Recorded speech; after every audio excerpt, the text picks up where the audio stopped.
Hey guys, this is Kathy from Parents Academy. We haven't been able to do any in-person workshops, but I figure that's not going to stop me from coming in to talk about some of the challenges that families are facing.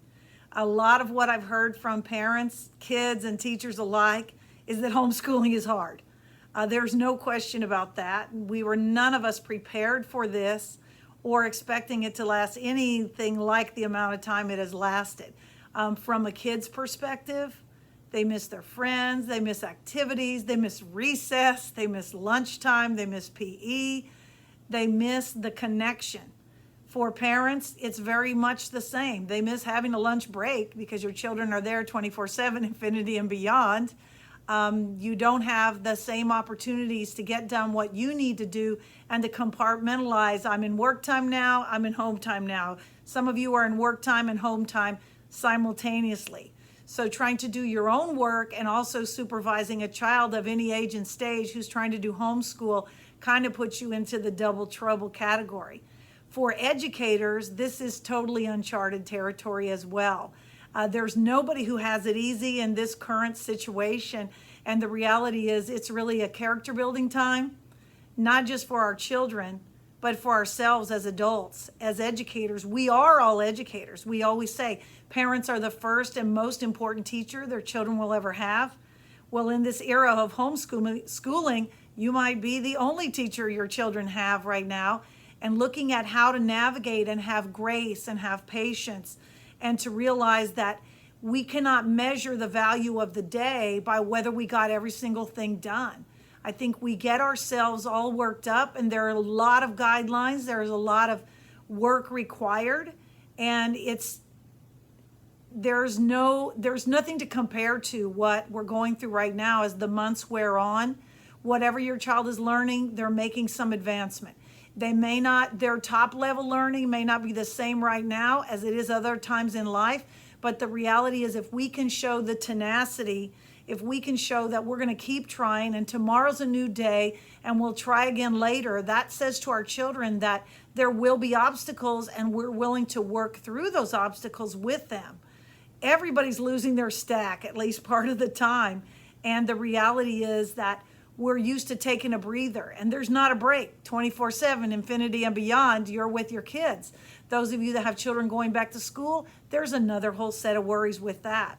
So whether they're at home, they're hybrid, they're at school, there's online, or they're in person, every one of us is facing challenges. As grandparents, the worry is there. Are the little ones learning what they need to learn? Are the older ones getting what they need? We worry about what they're missing out, but I want to take a minute for us to think about what are they gaining. They are gaining more family time, more dinner around the table, possibly more playtime with their family members, and there's some relationship building that's going on right now that might not have happened without the current situation. We're definitely being tested, we're being tried, and hopefully we're all going to pass the year. And when I say pass the year, pass on some good things. Our children are going to coping school by watching us. So we have to look at what can I do as a parent to help myself? How do I keep my cool? How do I adjust my expectations of myself and of my child? If we're having the A+ mentality all the time, we're going to be ready for that A+ heart attack because we're expecting so much of ourselves and of others. And the reality is none of us knows when this is going to be over, but we do know is that we have today to continue to express to our child that we love and value them. We're glad that they're in our life. We have today to thank and appreciate educators who do this kind of work all the time. And I can say as an educator myself, sometimes it's easier to teach other kids than it is your own. I remember when my son was in about 6th grade and I'm trying to help him with dividing fractions or, some math that he was not catching on to, and he got really frustrated. And he's like, well, you just don't know how to teach. And I'm like, Jose, I've taught thousands of kids and they all thought I was a great teacher. He goes, well, they're lucky. They are just lucky because you're not their mom.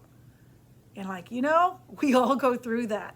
There are times when we can help someone better than we can help our families. And sometimes we can listen to someone better than we can listen to someone that gave us their DNA.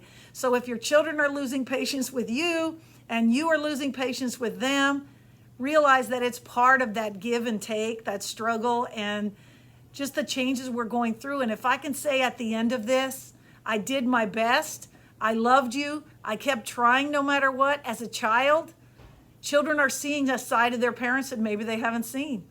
And hopefully it's not all scary.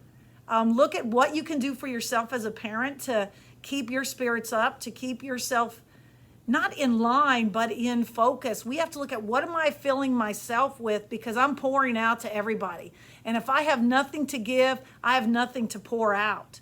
So look at how you can take a little time for yourself and just give yourself some grace and some patience and some acceptance that maybe today's learning is not the most important learning your child will ever have. Maybe this year is not going to be like you thought it would be, but it's going to be a year when you work together. It's going to be a year when you pulled together, and it's going to be a year where your family was the most important thing in the middle of everything.